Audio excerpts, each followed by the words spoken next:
준비됐죠? 자, 여러분 교재 678페이지.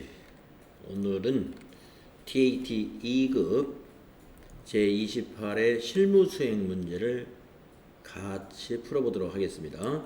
자, 주식회사 중앙상사는 세탁 비누를 제조하는 법인이고 회계기간은 5기로 자료가 준비되어 있다는 것이죠. 자, 문제 1번 거래자료 12점으로 배점되어 있습니다. 1번 보면은 급여 및 퇴직금 지급이다 라는 것인데 자료는 국민은행 보통예금 통장 자료가 하나 있어요. 1250만원이 찾았습니다. 자, 자료 설명을 보면은 미래에셋 생명보험에 이체된 퇴직연금 내역은 다음과 같다. 퇴직연금을 이체시켰군요. 그런데 두 가지 퇴직연금을 가입했네요. 확정급여형 요거는 자산 처리해야 되고 확정기여형 요거는 비용 처리해야 되고 퇴직연금의 불이백을 확정기여형은 비용 확정급여형은 자산으로 처리한다는 거 여러분 정리를 앞에서 해본 바 있죠? 네.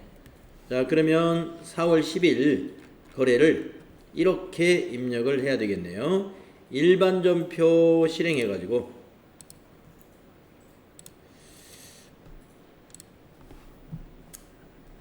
회사 코드가 2628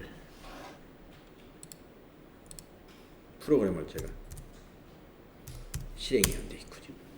자, 회사 코드 2628 실행이 되어 있으면 일반 전표에다가 날짜가 이게 며칠인가요? 10일 날인가요? 네. 자, 10일 날 4월 10일 거래에 차변에 퇴직연금 운용자산 확정급여형을 자산 처리합니다. 퇴직연금 운용자산. 그 비슷비슷한 계정 과목 이름이 쫙 있기 때문에 정확하게 잘 찾아주세요. 198번. 이거 보통예금, 당좌예금처럼 이것도 은행 계좌이기 때문에 거래처를 넣어야 됩니다. 미래로 검색하면 되겠네요. 미래. 생명보험이죠. 자, 적용 채점 안 하니까 지나가시고 금액은 500만 원이었습니다. 그리고 비용 처리하는 게 두 개가 있는데 이 비용이 두 개로 나눠지는 이유는 사무직은 800번대 퇴직급여로 생산직은 500번대 퇴직급여로 제조원가와 판매관리비를 구분해야 된다는 것입니다. 네. 자, 그러면 차변에 퇴직급여 생산직은 500번대. 우선 500번대가 위에 있으니까 저는 생산직부터 먼저 할까요? 네, 거래처와 적용 생략하시고 생산직이 450만 원이었죠. 그 다음에 차변에 퇴직급여 800번대 806번이네요. 그래서 300만 원. 그리고 이제 대변은 보통예금 은행을 넣어야 됩니다. 네, 보통예금이 국민은행입니다. 거래처는 국민은행으로 해주시고 대금은 인출된 금액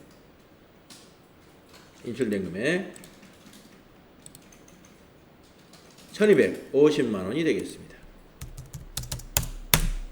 네. 확정급여형은 자산, 퇴직연금 운용자산 처리하고 확정기여형은 비용을 이용하시면 되는데 비용 개념 과목은 퇴직급여 생산직은 500번대 사무직은 800번대 비용으로 각각 처리하시면 되겠습니다. 다음 두 번째 문제 보도록 하겠습니다. 다음 페이지에 있네요. 679페이지 자본거래 이사회 회의록 2019년 4월 25일 본사 회의실에서 다음과 같이 이사회를 개최했습니다. 1호 의안 자기주식 취득의 건. 의장은 경영권 방어를 목적으로 자기주식 취득의 필요성을 설명하고 그 가부를 물은 바 출석이사 전원이 찬성하여 승인 가결되다. 자, 우리 회사 주식을 사겠다는 겁니다. 방어권을, 경영권 방어를 위해서. 그런데 만주를 사겠다는 거죠. 만주를 얼마에? 12,000원에 사겠다는 것입니다. 그리고 보통예금 거래 내역에 벌써 샀네요. 4월 30일 날. 그래서 만주 곱하기 12,000원 하니까 이거 두 개 곱하면 1,200만 원. 1억 2천만 원. 자료 설명을 보면 자료 1은 자기 주식 취득을 위한 이사회 결의 내용이고 자료 2는 이사회 결의에 따라 자기 주식을 취득하고 보통예금 계좌에서 이체한 내역입니다. 자기 주식 취득에 대한 거래 자료를 입력하시오. 네, 자기 주식을 취득하면 차변에 자기 주식, 대변에 보통예금이 돼야 되겠죠. 자, 입력하겠습니다. 며칠 거래죠? 4월 30일. 네, 날짜를 30일로 차변에 자기 주식. 383번 자본이 차변에 오면 자본 감소가 일어나는 겁니다. 자, 거래처 적요 생략하시고, 네, 금액이 1억 2천. 120 플러스. 대변은 103번 보통예금이고, 은행은 어디였냐면 국민은행. 금액은 똑같이 120 플러스. 여러분 자기 주식 취득하면요, 취득금액으로 이렇게 하시면 돼요. 이걸 거래 후 결합관계는 차변이 자산 증가 아닙니다. 자기 주식은 단기 매매증권이나 만기 보유증권과 같은 매도 가능 증권과 같은 유가증권으로 자산으로 분류하는 게 아니라 자기 주식은 자본입니다. 자본. 근데 자본 조정으로 분류하죠. 자본이 감소하는 거예요. 주식을 사게 되면은. 자, 이 분계, 네, 귀한 분계네요. 자본에 관한 실기 문제가 많이 나오지 않습니다. 많이 나오지 않는데 지금 여기 28회처럼 뜬금없이 딱 이렇게 나오면 이런 문제를 많이 접해보지 못해가지고 네, 당황할 수가 있어요. 네, 이런 문제는 굉장히 귀한 문제다. 네, 가끔 나오면서 공부를 아슬아슬하게 하신 분들이 이런 문제가 나오면 68점이나 이렇게 1, 2점 차이로 떨어지게 되는 거예요. 공부를 좀 여유 있게 한 분들은 이런 의외의 문제가 나왔다 하더라도 이거 틀려도 점수가 여유가 있으니까 70점 이상을 맞게 되는데, 겨우 아슬아슬하게 지금 70점 가까이로 공부하신 분들은 생각지 못한 문제가 나오면 점수가 안 나오게 돼요. 네, 이것까지 확실히 알아두십시오. 자, 다음은 세 번째, 단기 매매증권. 이 단기 매매증권에 관한 실기 문제는 FAT 1급에서도 아주 빈도가 높은 문제라고 보면 되겠습니다. 자, 자료 설명 보겠습니다. 2019년 2월 1일 단기 시세 차익을 목적으로 한화투자증권에서 취득한 은정개발의 주식 1000주를 5월 3일 모바일 트레이딩 시스템을 통하여 매도하였다. 2월 1일 날 단기 매매증권을 사가지고 5월 3일 날 팔았다는 겁니다. 수수료 등을 차감한 정산 금액은 3일 후에 한화투자증권에서 입금될 예정이다. 주식 매도에 관한 거래를 입력하시오. 그러면 돈을 아직 3일 후에 받아야 되니까 미수금이죠. 들어오는 돈은. 네. 자, 그러면 왼쪽에 거래 내역을 보겠습니다. 자, 어떻게 되나요? 5월 3일 날 매도 금액 830만 원이에요. 예. 수수료가 32,000원 들어갔습니다. 그래서 나중에 3일 후에 받아야 될 금액은 이거라는 거예요. 정산 금액이라는 게 이 3일 후에 하나투자증권에서 우리 회사 통장으로 입금시켜줄 돈이 이거라는 겁니다. 야, 그런데 미수금은 이거라는 걸 알겠는데 우리 장부에 5월 3일 날 팔 때 요 2월 1일 날 이게 얼마에 주고 샀는지는 이걸 가지고는 모르겠죠. 뭐 손익금액 이거 가지고 안 됩니다. 그래서 2월 1일 취득금액을 알아야 대변에 단기매매증권 입력할 수가 있겠어요. 자, 그러면 2월 1일 분계를 한번 조회해 볼까요? 2월 1일 거 조회해서 단기매매증권 은정개발을 1000주를 매입했는데 요거 메모해야 되겠네요. 81130000 81130000 복사 메모해가지고 우리는 5월 며칠 날 팔았어요?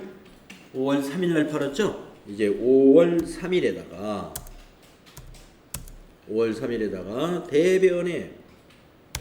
대변에 단기 매매증권 107번 뭐 거래처 은정개발 이거 쓸 필요는 없는데 아까 보니까 등록이 돼 있더라고요.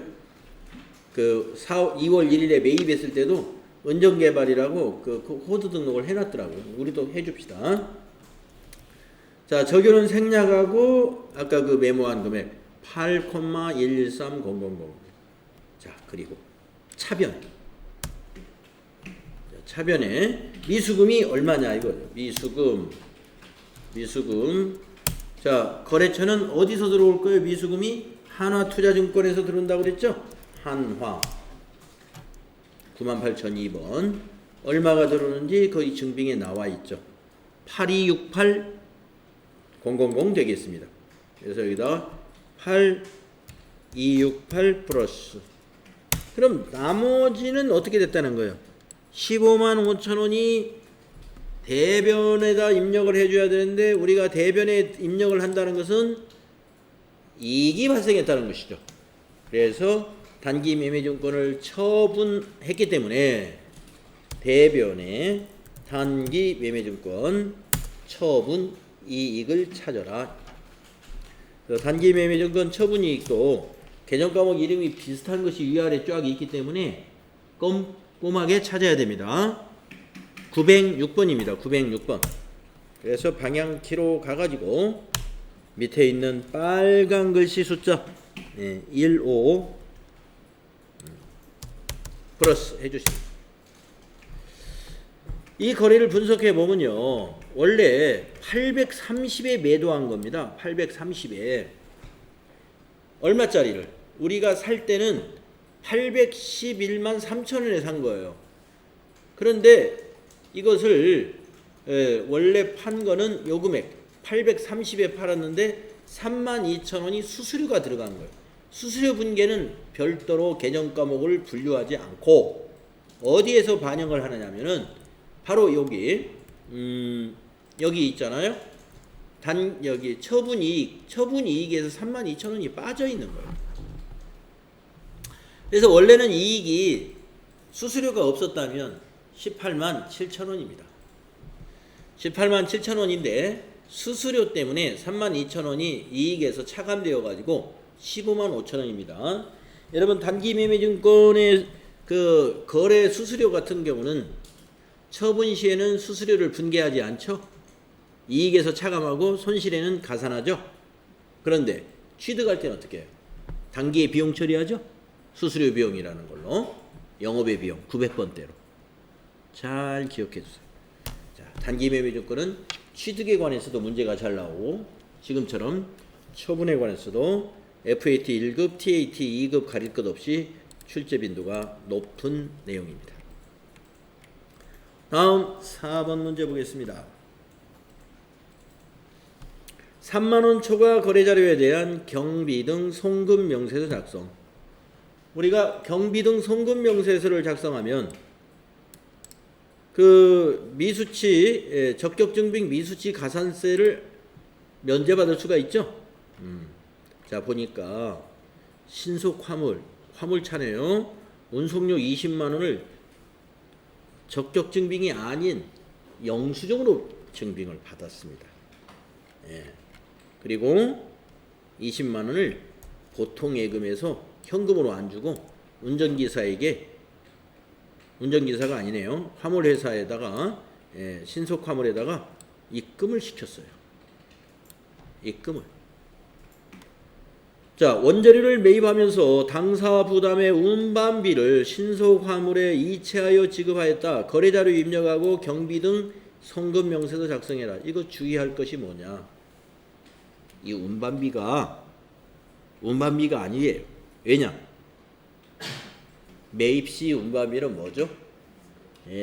원재료로 잡아야 됩니다. 원재료로. 그거 주의해야 돼요. 원재료 20만 원이고요. 대변은 보통 예금이고, 경비 등 송금 명세서 작성은 지금 처음이니까 앞에서 한번 해본 적이 있을 거예요. 자, 그럼 한번 해보겠습니다. 1번부터 거래자료 입력합죠. 6월 5일 날짜 정확히 입력하시고 6월 5일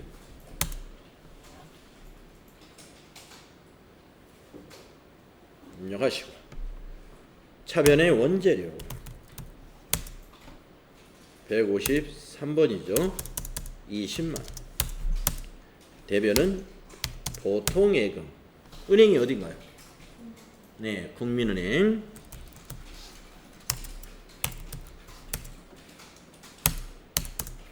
$20만 되겠습니다. 그리고 이제 2번은 전체 메뉴 누르셔가지고 송금 명세서가 결산 재무제표라는 박스 맨 끝에 붙어 있습니다. 경비 등의 송금 명세서 클릭을 하시고 거래일자 2019 6월 5일이죠. 0605 회사 이름 신속 화물 누구 안 성은 사업자 12021 12348 거래 내역은 운반비 거래 금액은 20만원 송금일자 여기 나와있죠. 여기 보통예금 거래 내역이 6월 5일이니까 송금일자도 6월 5일 2019-0605 CD가 이게 코드예요. 코드. 은행. 무슨 은행으로 우리가 입금을 했냐 하는 것이죠. 여기에 나와 있는 영수증에 나와 있는 우리은행으로 계좌번호는 이거가 되겠습니다. 그래서 우리은행 검색하시면 되겠습니다. 더블 클릭해서 검색해야 되네. CD를 더블 클릭. 여기서 우리은행 찾아주시면 되겠습니다.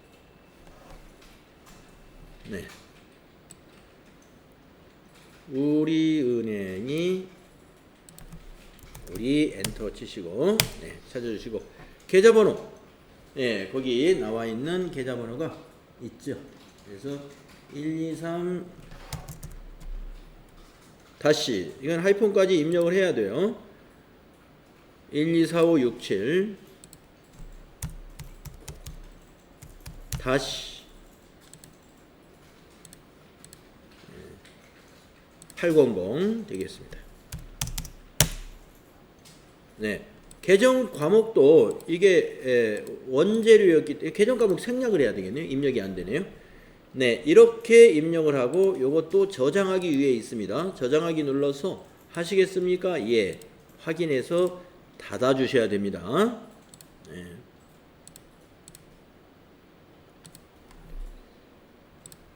그래서 여기 경비 등 송금 명세서 작성까지 이렇게 마무리해야 여기 있는 점수 우리가 몇 점인가요? 3점 얻게 됩니다. 자, 다음은 문제 2번 부가가치세 문제 25점짜리 해보도록 하겠습니다. 부가가치세 관련 거래 자료를 입력하고 실무 프로세스를 수행하시오. 4점짜리네요.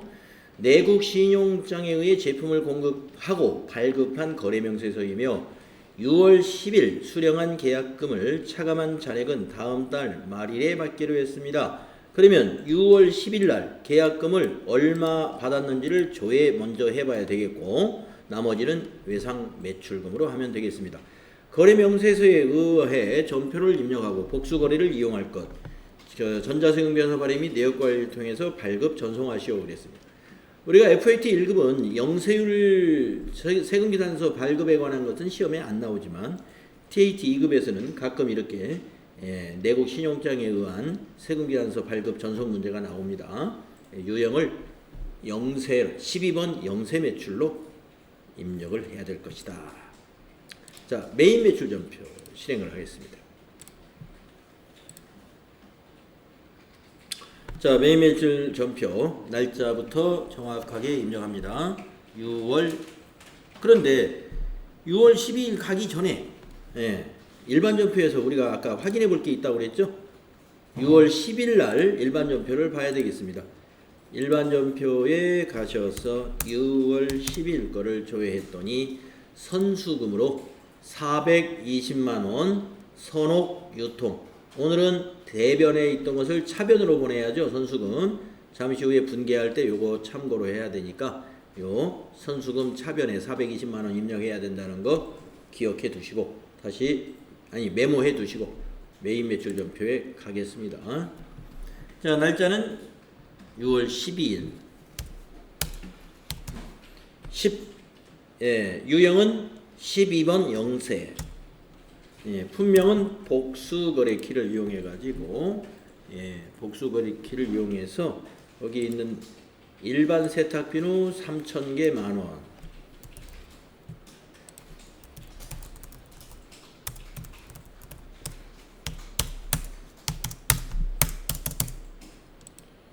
그 다음에 고급 세탁비누 1,000개 12,000원.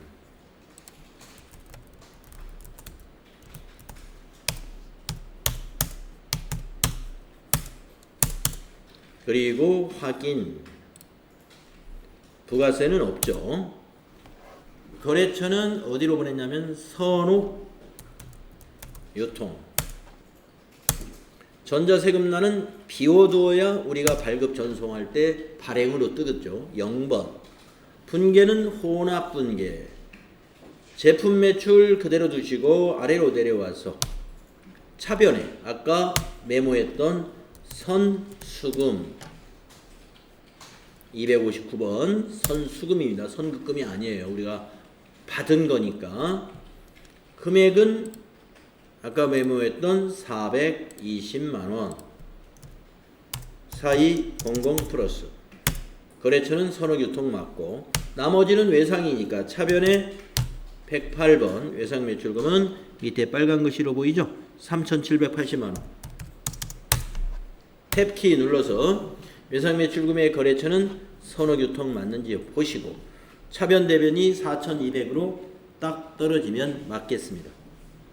그러면은 전표 입력은 됐는데 평가 문제 2번 문제를 하기 위해서 전체 메뉴 가가지고 부가가치 2에 있는 전자세금기단서 발행 및 내역관리 가가지고 며칠 날짜에 6월 12일 걸 조회를 합니다. 6월 12일부터 6월 12일 이렇게 조회하시고 엔터 치는 거죠.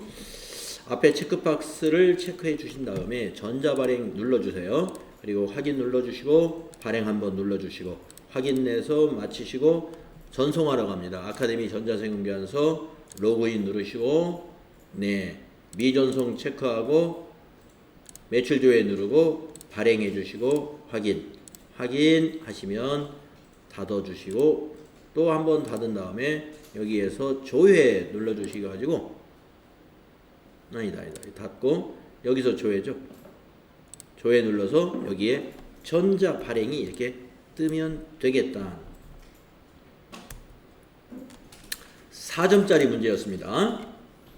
그 다음 문제는 수정 전자세금계산서 발행 문제인데 이것도 4점을 주는군요. 자, 자료 설명 보시겠습니다.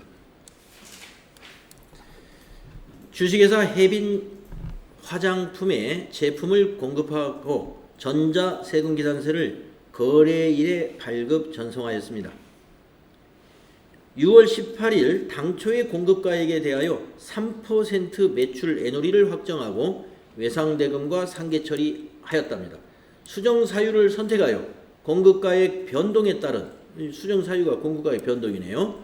수정 전자세금계산서를 발급 전송하시오. 공급가액 변동 부분에 대한 거래자료를 입력하시오. 이랬습니다. 외상대금 및 제품 매출에서 음수로 처리하고 전자세금계산서 발급 시 결제 내역 및 전송일자는 무시한다.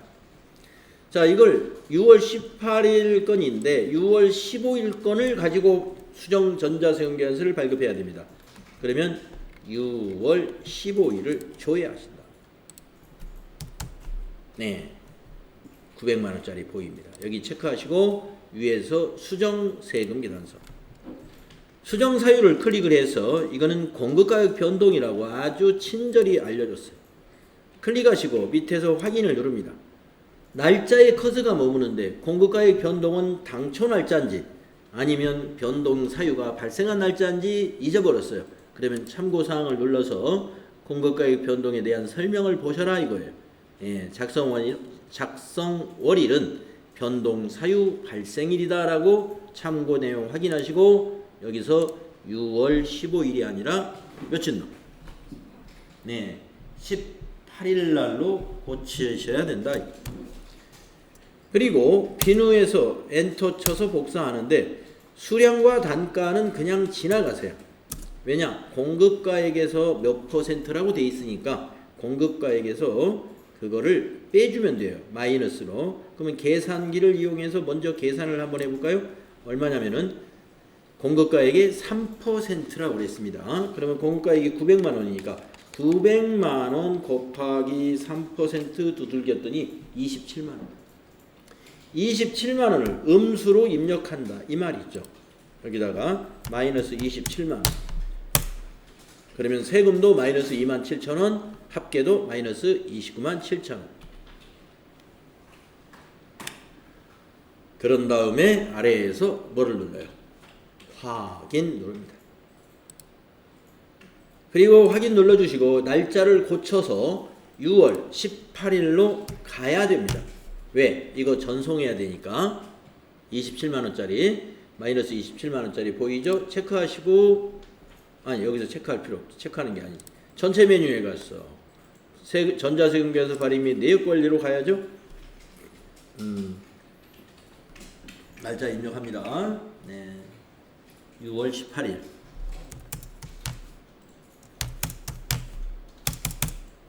체크하시고 전자발행 확인 그리고 발행 눌러주시고 확인 아카데미 전자세금계산서 눌러서 로그인 눌러주시고 미전송 체크하고 매출조회 누른 다음에 발행 그리고 확인 이렇게 해주시면 되겠습니다.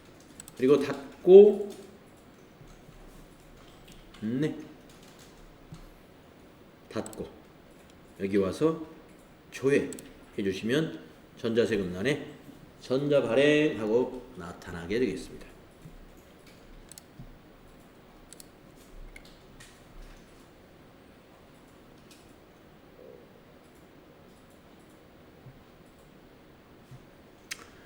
자, 부가가치세 문제 두 문제 4점 4점 했는데 다음 세 번째 부가가치세 문제는 9점짜리 문제. 신용카드 매출전표 집계표 작성자의 부가가치세 신고서 작성. 네, 신용카드 매출전표 발행집계표 작성자라고 그랬는데 먼저 세금계산서가 나오면서 신용카드하고 함께 나오네요.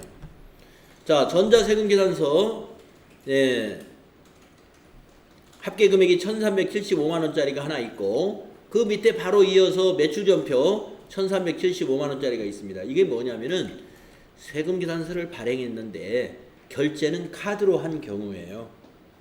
이거 우리 해본 적 있죠? 27회에도 이 문제 똑같은 문제가 나왔었습니다. 다음에 두 번째 증빙은 면세 매출 자료인데 신용카드로 결제를 했어요. 면세 매출에 대해서. 그 다음에 세 번째 자료도 현금 영수증입니다. 네, 그래서 이 자료 설명을 우선 장하게 읽어야 돼요. 자, 본 문제 하나요. 중앙상사는 과세사업과 면세사업을 겸용하고 있다고 가정한다. 자료 1은 코사마트에 제품을 판매하고 발급한 전자세금 계산서와 대금을 결제한 신용카드 매출전표다. 네. 그러면 자료 2는 개인 이가공에게 면세 제품을 매출하고 받은 신용카드 매출전표 발급한 거. 그 다음에 자료 3은 개인 김담영에게 과세 제품을 매출하고 발급한 현금 영수증 다양하게 나왔네요. 자료 1번부터 3번의 거래를 메인 매출 전표에 입력하시오. 전자세금 계산서와 관련된 거래는 전자입력으로 처리할 것. 네, 자료 1만 전자입력이 하나 있겠네요. 나머지는 다 카드하고 현금 영수증이니까. 그리고 2번은 뭐냐? 제1기 확정 신고기간에 신용카드 매출전표 발행 기계표를 작성하고 또 제1기 확정 부가가치세 신고서도 반영해라. 두 가지를 작성해서 저장해 둬야 돼요. 자, 그럼 먼저 전표 입력을 하도록 하죠. 6월 17일 천연비누부터 입력하겠습니다. 6월 17일 유형은 11번 과세매출 천연비누가 되겠고, 수량은 거기 나와 있는 대로 25개 5만원 되겠고요. 25개 5만원이 단가. 거래처는 거기 공급받는 자 코사마트가 되겠습니다. 코사 엔터. 자, 우리가 발행도 해야 되나요? 아니면 발행은 전자 발행으로 하라고 그랬나요? 전자 발행이죠. 그래서 1번 전자 입력. 자, 분계는 카드로 결제했다고 그랬으니까 카드 분계를 하시고, 여기 카드사를 선택해 주는데 어디 카드사예요? 현대카드인가요? 네, 현대카드. 확인. 그리고 확인 눌러주시고 밑에 분계를 확인합니다. 자, 카드사에서는 아직 돈을 받지 않았기 때문에 외상매출금의 거래처는 현대카드가 맞고요. 부가세 애수금, 매출세액은 부가세 애수금 부채 증가, 제품 매출 125만원 되겠습니다. 그러면 이번에는 말이죠, 증빙이 두 가지가 되죠. 세금 계산서가 있고 카드 매출전표가 있고. 그래서 여기에는 나중에 세금 계산서에 여기 카드에서는 나중에 카드 발행 직계표에 가보면 세금 계산서 발급분이다 하고 따로 분리가 되어 있습니다. 즉 매출액이 이중으로 잡히지 않는다는 거예요. 공급가액이. 이거는 어디가 우선이에요? 세금 계산서가 우선. 그래서 세금 계산서 발급분으로 집계가 되지 카드, 기타 과세로 집계가 안 된다는 것입니다. 다음 두 번째 증빙을 보면은 이거는 면세 매출인데 카드로 발급했으니까 카면이라는 유형이 있다는 거죠. 자, 그래서 날짜 전표에 보면 날짜가 나와 있죠. 6월 21일입니다. 이거는 날짜를 고치세요. 6월 21일 유형에서 면세 재화를 카드로 매출하면 카면은 18번이 되겠습니다. 그러면 카드사를 클릭을 해줘. 카드사가 어딘가를 선택해야 되는데 카드사는 BC 카드사입니다. BC 카드. 네, 품명은 거기 나와 있죠. 아까 자료에 설명이 다 있었죠. 뭘 팔았죠? 면세 제품을 매출했다. 그러니까 면세 제품이라고 써주면 돼요. 수량 단가는 지나가시고 공급 가액에다가 카드 거래니까 합계를 입력해 주더라. 30만원. 면세니까 어차피 세금이 없어서 30만원, 그러니까 30만원이 그냥 합계가 되겠습니다.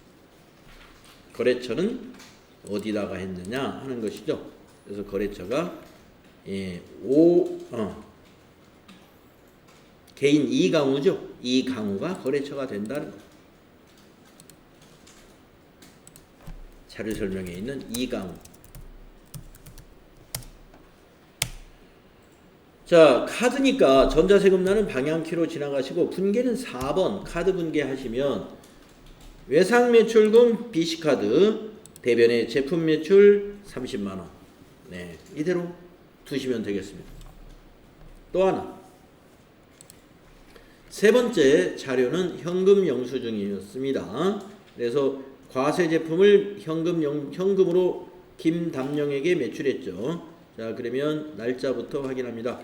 현금 영수증의 거래 일시는 6월 24일입니다. 그러면 날짜 24일 입력하시고 유형은 현금 과세 매출이다 해서 22번 현과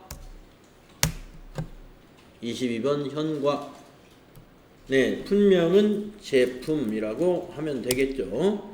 예, 수량 단가 모르겠고 현금 영수증에 있는 합계금액 넣어주세요. 카드와 마찬가지로. 그래서 18만 7천원을 여기다 입력합니다. 18만 7천원. 그러면 17만원과 17,000원으로 나누어집니다. 거래처는 누구에게 팔았냐면은 개인 김담영. 그래서 김담으로 검색을 하면 되겠죠. 자, 전자세금 계산서 아니니까 방향키로 가시고 분계는 현금으로 샀기 때문에 현금 분계하면 되지 않겠어요? 네, 그러면 입금전표가 두 줄로 부가세 예수금 17,000원, 제품 매출 17만원, 차변은 현금이 되겠습니다. 그러면은 이제 우리 평가 문제의 1번을 우리가 해결했고요. 2번은 신용카드 매출 전표 발행집계표하고 부가가치세 신고서를 일기 확정신고 기간으로 작성을 해야 됩니다. 자, 그러면 전체 메뉴 가가지고 자, 부가가치세 무속 서류가 쫙 있는데 발행집계표 어디 있어요? 네 번째 있죠? 신용카드 매출전표 발행집계표에서 일기 확정이죠? 그러면 4월부터 6월이 되겠네요. 그죠? 네. 제 일기 확정이니까 4월 엔터 6월 하면은 안 나타나면 위에서 불러오기 한번 해주면 되죠? 예, 보시면 네, 여기 과세 매출과 면세 매출로 이렇게 두 줄로 보이게 되고요. 현금 영수증에도 있고 과세가 현금 영수증 카드 이게 구분되어 있습니다. 또 그리고 그 밑에 137만 5천원에는 세금 계산서 발급분으로 이렇게 따로 구분을 해주고 있다. 매출이 이중으로 잡히는 것을 여기서 커버해 주는 것이죠. 자, 그러면 닫아주시고 저장을 했느냐? 저장 자동 저장되는군요. 한 가지가 더 있었죠. 전체 메뉴 가가지고 부가가치세 신고서를 작성해라 그랬으니까 4월부터 6월로 입력을 하고 정기신고에서 엔터 한번 치고 작성이 되면 여기서 저장 눌러줘요. 저장 눌러줍니다. 그리고 닫아주시면 되겠습니다. 그래서 지금 부가가치세에 지금 이게 몇 점짜리였냐면 9점짜리 해결을 해봤습니다. 자, 시간이 좀 됐기 때문에 쉬었다가 다음 시간에 이어서 4번부터 하도록 하겠습니다.